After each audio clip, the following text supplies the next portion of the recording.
Welcome to Pig Pods. We give you actionable insight and stories behind real-life success wherever you go. Here are your hosts, Angelos and Mo.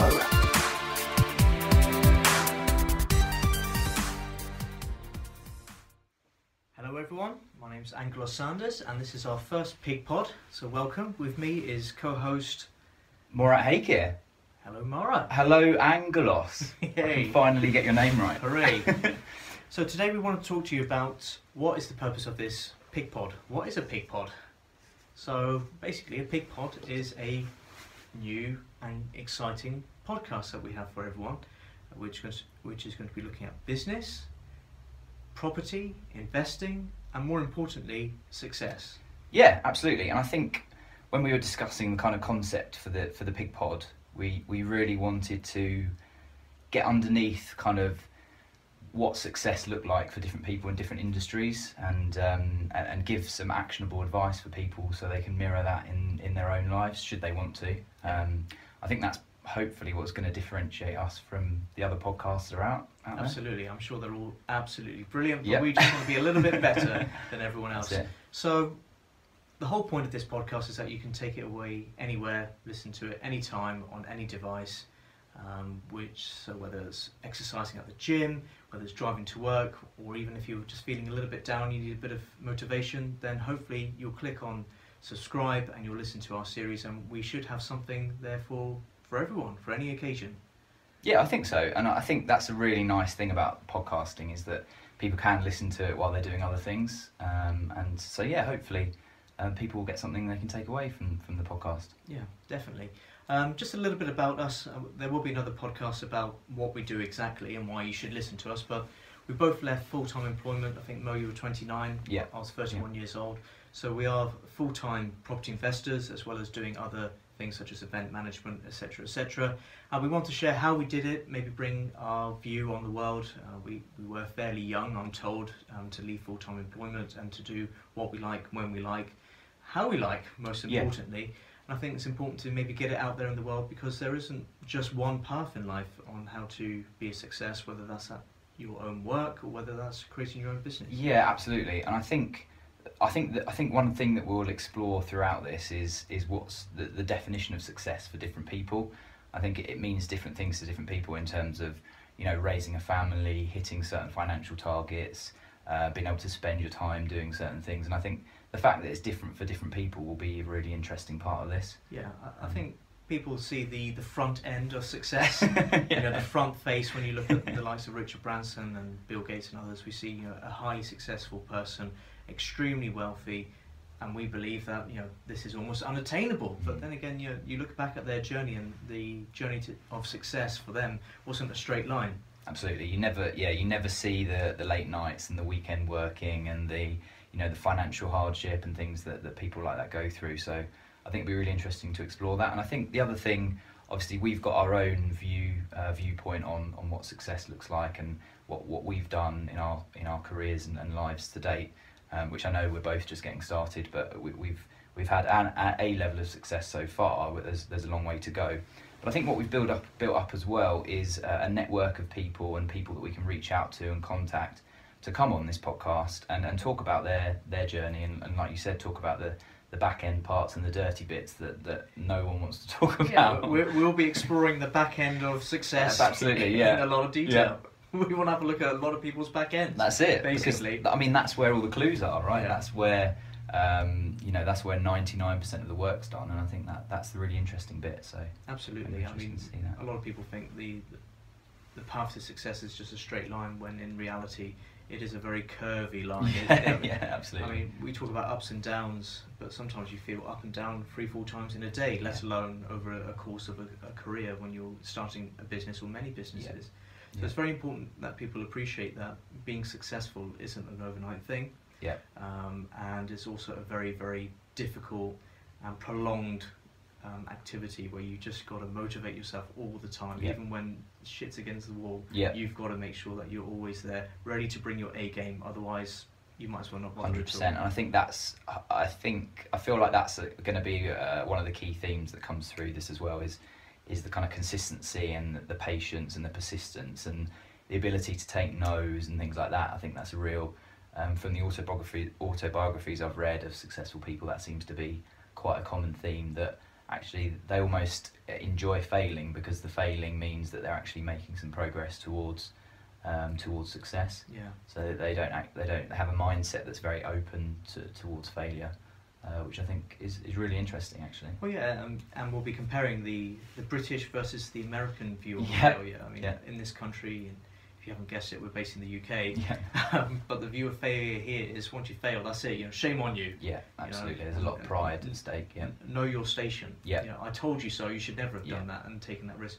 Whereas in America, some CEOs aren't picked unless they have experienced one massive failure in their lives. Because it's not about the failure; it's about what you do after the failure. It's very important to pick yourself up and really go, right, okay, dust yourself off, take the lessons that you've learned, and move forward. And hopefully, you won't do it again. Yeah, absolutely, absolutely. And it's just building on those. I think the compounding of the learnings that you make through each kind of failure. I think obviously failure is bad when it's repeated and it's exactly the same things, because it means you haven't learned anything from it and you're not building towards any kind of level of success. But yeah, as you say, if you learn from it, it's 10 times more valuable than having success. And I think a lot of people struggle when they have an amount of success, but it wasn't necessarily to do with what they've done. It was just kind of the timing of the market or whatever. Yeah. And that they kind of have they have a false correlation between the activity they did and the results they got, and actually that's even more dangerous, because it can give you kind of hubris and make you think that you know everything, and actually it was just good timing on your part. I think one of the podcasts we've got coming up is called Well, It's All Right For You. You Were Lucky. Yeah, yeah, definitely, yeah. And what was it? The famous golfer that said, I found that the more success I had, the luckier I got. That's it. Yeah, exactly. Yeah, that's it. So yeah, I guess there is a certain amount of luck in terms of making sure that you're prepared for a certain random event that's that's it. You have to be in it. You almost have to be in it to win it, and you have to show up for there to be any amount of luck. And there's always luck in everyone's lives, but I think the people that don't try and that don't pick themselves up after failure, they're not in the game when it's their turn to have a sprinkling of luck. Yeah. And I don't think luck chooses who it appoints and who it passes the luck on to. So you have to just be ready for it. Yeah. When it's your turn. I think it was Felix Dennis who said that his best definition of luck was when preparation met opportunity. That's it. Yeah. And he also said there are some very naturally unlucky people. Yeah. He's come across many different people in his very varied business career. And there's a man who's done so many weird and wonderful things and bounced back every time from every failure. I think it's How to Get Rich by Felix Dennis. A very good book. I highly recommend it. And it's almost a book on how not to get rich. Yeah. Do you really want to be rich? Do you really want to be successful? And the responsibility that comes with it, and the stress and all of those kind of things. The pressures. The pressure, like we said before, everyone sees the front end, the happy, the rich, the successful, but they don't understand all of the traumas and everything that's come before. And sacrifice, it is about sacrifice, isn't it? There's no question that even if they say don't work hard, work smart. I think even if you're working smart, there is a level of hard work, which I'm sure will be uncovered through speaking to people and through doing this podcast, that you do have to sacrifice some things, whether that's leisure activity or whether that's money that you then want to invest in your business. If business is what you want to do, there are sacrifices to be made. So I think that will be interesting to explore that. Yeah, definitely. I mean, although we are in awe of very successful people, like I say, Richard Branson, Alan Sugar, and all these great business people, we want to look at their journey. It's how they got there. That's the important thing. That's the thing that we're going to be picking apart, hopefully, as opposed to just saying, well, you've done this, you've done that, brilliant, but how have you got there? How can we make that relatable to your average Joe on the street, shall we say? Absolutely. And I think the other interesting part is when successful people, when people become successful, the fact that they then just don't stop. So people like Richard Branson and other people like that have got enough money to live on and things like that, and obviously they've got a lifestyle they need to maintain, but they're actually not at that stage. They're not in it for the money. They're doing it for almost like the love of the journey and the process. And I think that's really interesting as well, because you kind of think you get to a point where you've made it, but then I don't think you ever really make it. your challenges become different, and you move up to kind of a higher plane of problems that you're solving, and then your problems that you're trying to solve become more like humanitarian and about the planet and things like that, rather than just about commercialism and making money. Yeah, I think you've hit a couple of important points there. I mean, first of all, it's all relative. Yeah. So the homeless person on the street's looking at the person with the home and thinking, wow, I wish I had what he had. And then the person with the home is thinking, well, I wish I had a 5-bedroom house. Yeah. And the person with the 5-bedroom house is always thinking, I want the mansion. Yeah, exactly. So we're always chasing. It's human nature. And I think with the likes of Richard Branson, again, go back to him and all these successful people, I think they enjoy the rush of it, the ambition. You can tell they're naturally ambitious entrepreneurs. And I found with my own experience when I was on honeymoon, I couldn't relax for more than a couple of hours on the beach. I can't just sit there doing nothing. I have to be busy. So I'm glad I brought the iPad with me, because I could write down so many different ideas. I bet your wife loved that. Oh, she loved it.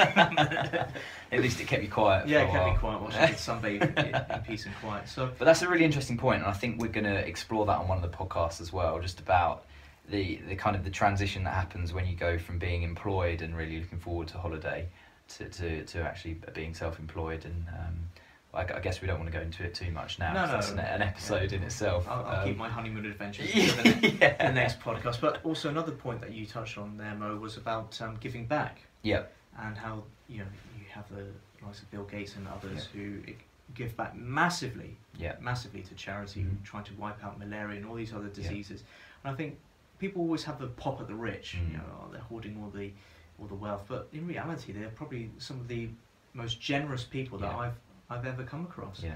And I think that's partly why although we're not claiming to be multimillionaires or billionaires quite at this point in our journey, but I think it's very good. Yeah, it's every matter of time. But it's important to give back, and that's why it's good to give back, but also connect with other people as well. And I think that's partly why we're doing this podcast. Yeah, so absolutely. We can meet and connect with other people, and hopefully with you as the listener. Yeah, absolutely. And I think that's again tied back to the constant chasing for more and wanting to have different, and it's really good to have goals, but I think you can't keep chasing for more unless you are happy with what you've got and having an appreciation. Like, as you said, it's all relative. There are always people in a much worse situation than you, and potentially in different situations, that you have to appreciate what you've got, or you'll never be happy, because you'll always be chasing that next thing and that next thing. And it's good to have goals and aspirations and to search for success, but you have to sometimes just have a think and just appreciate what you've got. Yeah, I think. So just very quickly then, people may be asking, what is PIG? Is this some kind of butchery? I mean, what's going on? So basically, PIG, or the Professional Investment Group, it started just 4 years ago now, next month, and I started in my living room with 7 people, and I felt that as a property investor at that time, I felt it was quite a lonely journey, and I felt that I wanted to create a network where I can meet and learn from other people and share, and it's grown to a phenomenal event, which is about to open up in Exeter and Bristol, and then spread out to the rest of the UK in due course. So it's the whole ethos of PIG is learning, inspiring, sharing and acting. Lisa, as we call it, hence the name of our PIG, Lisa. And that's why I felt that creating this podcast with yourself is very important, because it's just another avenue for us to, first of all, share, learn when we interview amazing people, but also inspire others. So that's a little bit about PIG for those who didn't quite know what PIG is. And I think the A of Lisa is really important as well. It's all very good going along to networking events, and as you said, the PIG that you've created doesn't sound that nice, but the PIG network that you've created is fantastic, and I really enjoy going along to the meetings. But I think one of the most important things, and particularly with this podcast, is the ACT part, because really, as we'll find as we speak to various people throughout this podcast, there's no success without action. And you can go to as many courses, you can go to as many networking events, and I think a lot of people are paralysed probably by the same kind of fear of failure, and they never actually take any action, they never take that first step. So I'm really keen that we infuse this podcast with a lot of actionable things that people can take away. And I think we'll get a lot of that from the people that we speak to and the discussions that we have. Yeah, one of the podcasts we'll be talking about is addressing fear. False expectations appearing real. And I think it's really important to get into the mindset of people who have really overcome where they're staring at a precipice and they've just managed to find the courage within themselves to take that leap. And the best definition of an entrepreneur I've ever heard is jumping out of a plane and building the wings as you fall down. I love that. And I just love it, because sometimes it does feel like that, especially when you're starting a new business and you just think, is anyone even going to bother? Will anyone buy my product? And in the end, people are quite often surprised by their levels of success. Yeah, absolutely. Brilliant. Okay then, guys, so thank you very much for listening to our first podcast. If you want to click subscribe, please do so. We have lots of interesting stuff coming your way. More information can be found at www.pig.network, and we look forward to hearing from you soon. Yeah, speak to you soon. You've been listening to Pig Pods. Click subscribe for more incredible content. More details can be found at www.pig.network.